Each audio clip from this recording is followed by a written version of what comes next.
America Newscape shares History Matters December 15 to December 31 via the Grateful American Book Prize.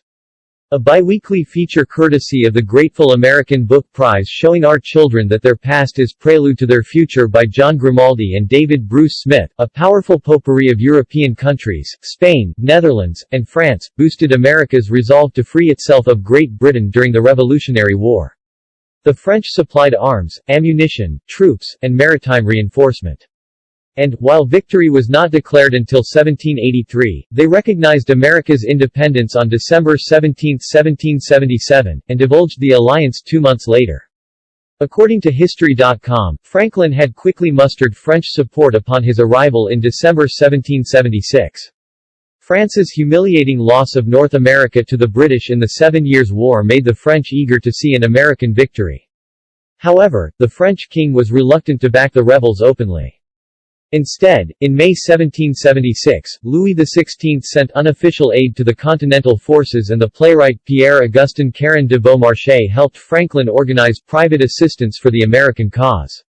For more information, the Grateful American Book Prize recommends America's First Ally, France in the Revolutionary War by Norman Desmarais.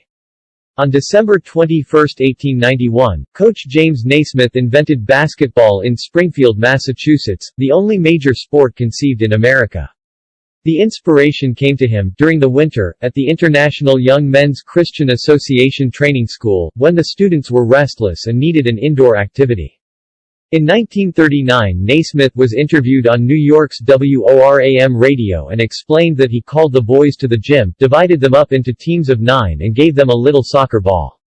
I showed them 2 peach baskets I'd nailed up at each end of the gym, and I told them the idea was to throw the ball into the opposing team's peach basket.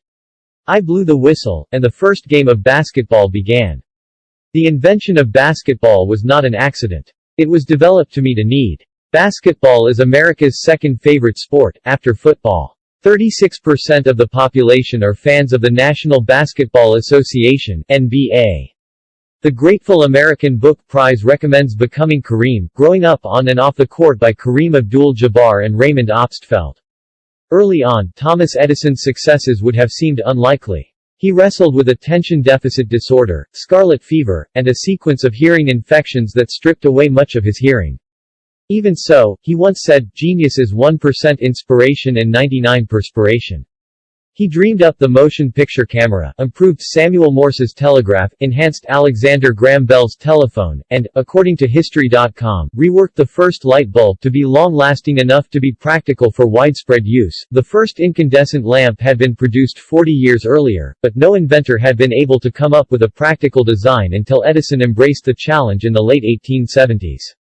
After countless tests, he developed a high-resistance carbon thread filament that burned steadily for hours and an electric generator sophisticated enough to power a large lighting system.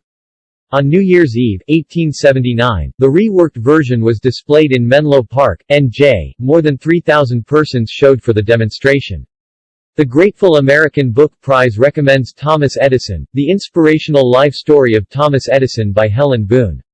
Please visit facebook.com/Grateful American Book Prize, and please consider subscribing to this channel and visit their website grateful-american-book-prize.com.